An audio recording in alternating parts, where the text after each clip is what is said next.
another starter for the Suns that hasn't lived up to people's expectations so far is Jusuf Nurkić. And we talked about it last week. We both graded him the lowest player on the Suns so far.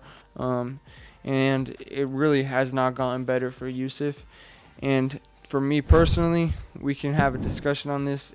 I see people saying he's not an upgrade over Ayton. He's not the center that the Suns need, but I think it's way too early. It's 7 games in, and you saw exactly what he can do in the preseason alongside Devin Booker, Bradley Beal, and Kevin Durant. So I think for Nurkić to be the most successful, he needs those 3 guys around him, and I think that's why his numbers are so far down. He's trying to do way too much, and the Suns, it's like you give him this role and he can't play the role basically. Yeah. So he just looks lost out there sometimes. So I think that's a problem, but could it be long term? I don't know if Devin Booker and Bradley Beal aren't healthy all the time moving forward, but I just think once the season rolls on, he's going to get more used to this role.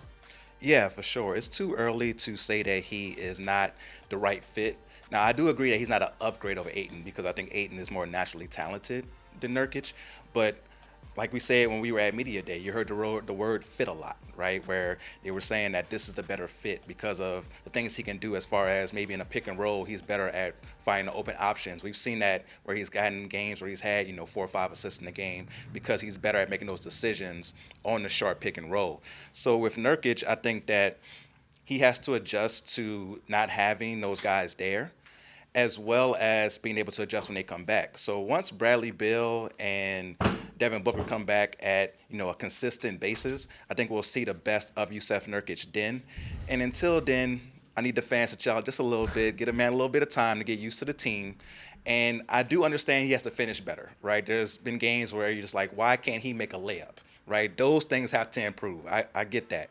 But as far as his fit with the team, we have to see him with the team.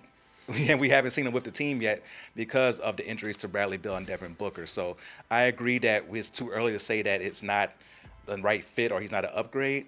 But there are some things that need to improve from Nurkić as far as the foul trouble and finishing at the basket. Yeah, definitely. I mean, obviously he has a lot to improve on because he's shooting like below 35% as a center.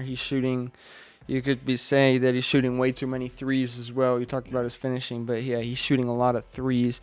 So I just think I wrote an article on this that he needs to figure out like a different role for now without Devin Booker and Bradley Beal, who Bradley Beal might be back next game. We'll get more into that later.